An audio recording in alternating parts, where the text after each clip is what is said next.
Hey, what's up guys, Anybody's Help here, welcome back to the channel. Now, iOS 17 and Developer Beta 8 has been out for a little over a week. Now, iOS 17 is basically ready to be released to the general public here in the next couple of days, but not really. There's a few things that still need to be adjusted. I wanted to share some last minute details in regards to iOS 17, things that need to be improved before the official release, and the RC, which we'll talk about here in just a few seconds. So let's just go ahead and dive right into this video. Now, the first thing I want to talk about is new betas releases this week, the week before the iPhone event, which is extremely uncommon for Apple to do. I was expecting and hoping to see iOS 17 Developer Beta 9. We did not see that, at least not yet this week. Now, Apple did release a beta, but it was for tvOS. So tvOS 17 Beta 9 was released this week to address some final bugs and issues with tvOS. And if you have a tvOS beta, you can now update to the latest Beta 9 that was released this week. Again, something that's very uncommon for Apple to do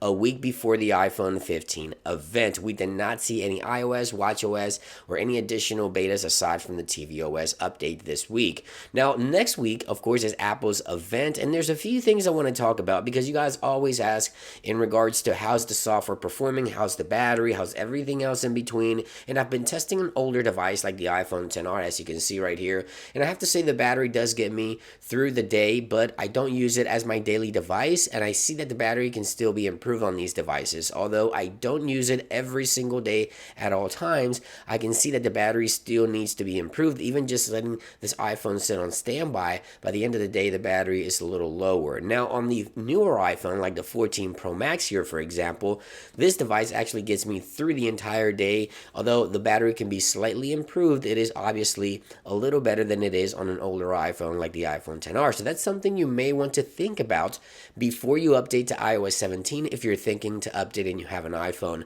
11, maybe an iPhone XR, an iPhone SE second generation, and things like that, you might want to hold off to see what the battery is like with the RC and the official release here in the next couple of days. Now, something else you may want to keep in mind is third-party app compatibility. Now, as of right now, some of the most popular applications, especially social media apps, are working just fine running iOS 17 Developer Beta 8, so I don't see any additional issues with the RC coming up. I think developers are catching up here, but of course, I don't use every single application, so you want to make sure that before you decide to update to iOS 17, the apps that you use are working fine, especially financial applications, maybe third-party apps that you may use like games and things like that. Most of my apps are working just fine, but again, I don't use every single app. You may be using an app that I don't use, so you want to make sure that your apps are fully compatible with iOS 17, especially the ones that you use the most before you decide to update. Now, I haven't encountered any issues or any crashes with the Apple stock applications, right? So the Apple apps like the App Store, of course, the Home application,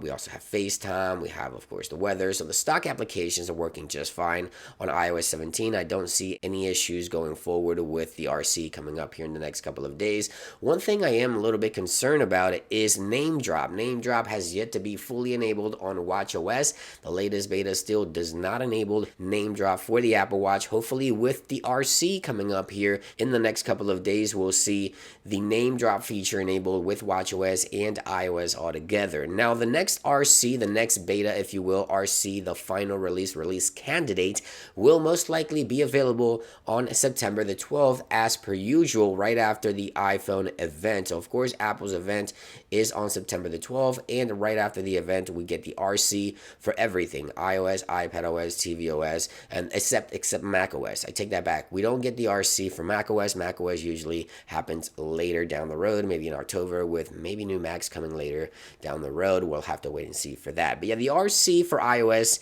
and iPadOS and tvOS and watchOS will most likely happen on September the 12th. And the official release, if history is any indication, will most likely happen the following Monday on September the 18th. So mark your calendars. iOS still needs some work. Of course, we have the name drop situation. Make sure your apps are compatible. There still needs to be improvement in regards to battery, especially on older devices. I just wanted to share those details because, of course, iOS 17 at this point is completed, but there's still some things that need to be adjusted. I just wanted to make you guys aware of that. Thank you for watching this quick video, and I'll see you guys on the next one.